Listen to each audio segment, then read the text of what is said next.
Okay, today I want to talk about narcissism. First of all, because I've heard people say that if you photograph yourself a lot, if you publish the pictures on the internet, on the social networks, you're a bit of a narcissist. And of course the selfie phenomenon has been criticized as narcissistic. Being an autobiographical artist and publishing my face all over the internet, I think I have something to say about this. And okay, I think that potentially we all have a narcissistic side, potentially. I mean that Carl Gustav Jung says that the psyche is a homeostatic system in which material from the unconscious should regularly pass onto consciousness, should find expression. Everything in the unconscious should find expression. Now, of course, in our conscious life, we have decided probably to be like this or like that, and not to be something else, But at the same time, in the unconscious, there is the potential to be this and that, and sometimes in our conscious life, we sort of repress certain things, perhaps because in our family there was someone who was very much like that, and we tend to not want to be like that, or something like that. So in fact, the criticism of something narcissistic is like a bit suspicious to me. First of all, what is narcissistic? So Narcissus fell in love with his own image reflected in the water. What's wrong with that? Why is narcissism a problem? Perhaps it's a problem when it's just stagnation. I mean, it's a stagnated narcissism.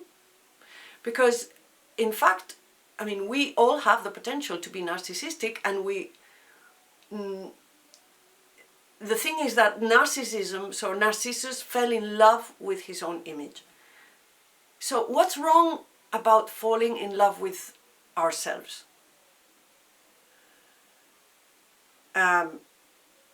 Perhaps it's the protagonism.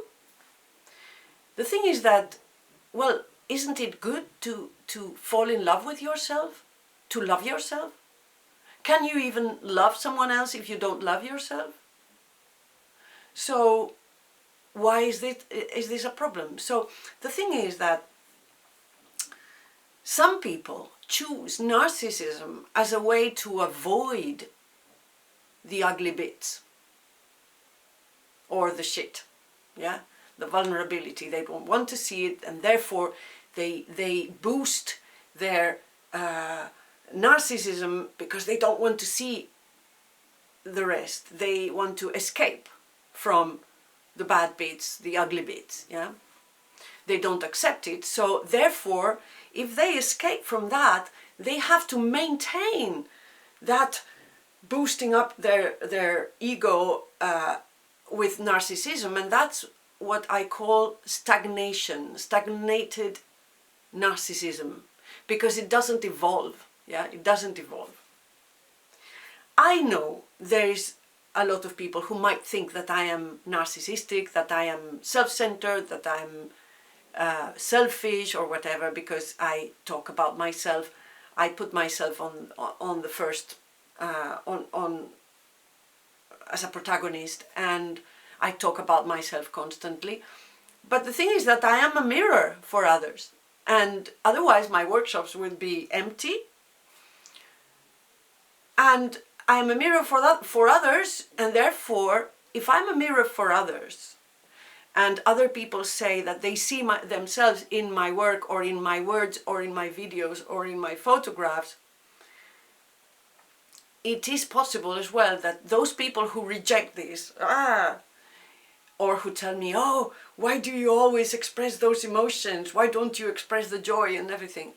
So if these people reject my work and my images, couldn't it be possible that the mirror works, and because it's working, they just don't want to see the ugly bit because I let them out.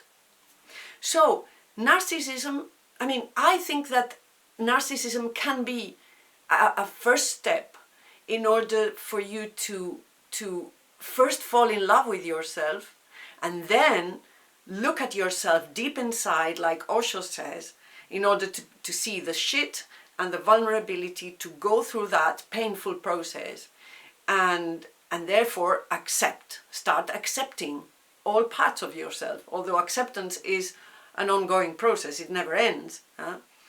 But then you are evolving, because you are looking at shit and you looking at things, and you are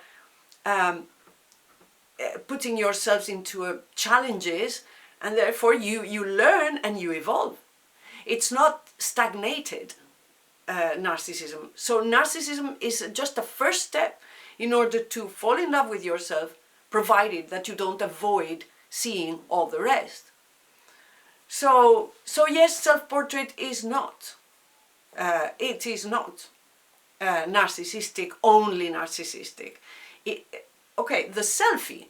Let's talk about the selfie. Okay, the selfie has been demonized and criticized as pathological, as narcissistic, and so on. Okay, if the selfie is also avoidance to see your ugly bits, then I might agree that that might cause that is a stagnated narcissism, and therefore it might cause you problems because you are not facing your ugly bits. In fact, there is loads of people who are throwing away their ugly selfies. No, they don't want to even see them. And the fact that they delete those selfies is rejecting parts of themselves, and therefore they're not evolving, and therefore they have to always boost that beautiful image of themselves in order not to fall down into depression or whatever. No? But at the same time, selfie is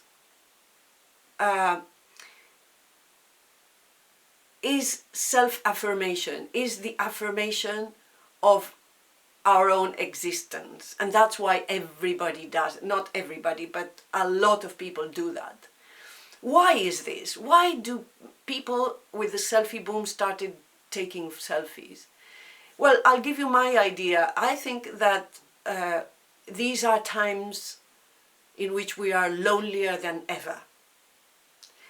Because of the fact that we are so bombarded with examples of success and of creativity and of people just making it to do whatever they felt, to be themselves and be successful with that, that it's not like 50, 60, 70 years ago when young people would do what their parents were doing, work on the family business and so on.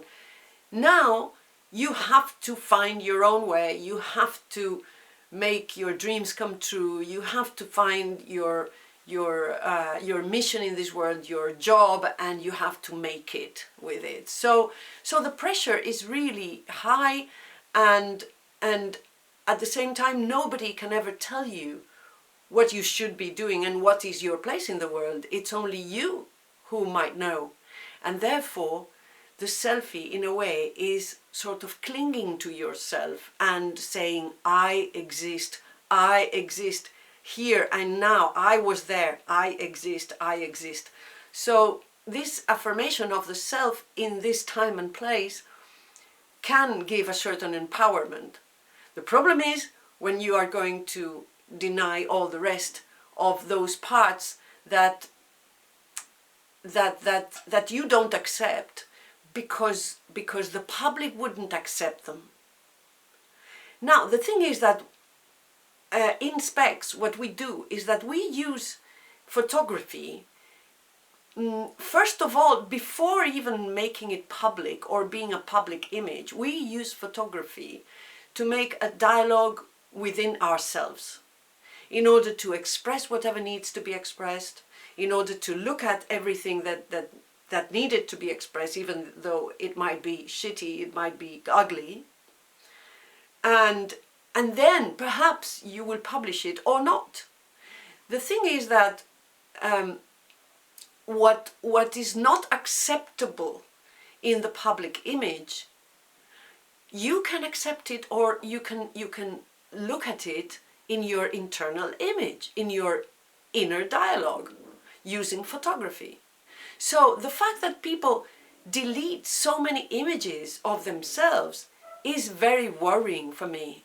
It is worrying because in the same way that I see, and I have been experiencing this for over 30 years, that looking at your images, at your ugly images, and learning to look at them in depth and broadening your perception of yourself and seeing and discovering that those ugly images can have your own emotions, your own thoughts, your own needs, and your own values, and your own thought, then you start accepting those images, you reintroject, you take possession of that image, and you are empowered, yeah?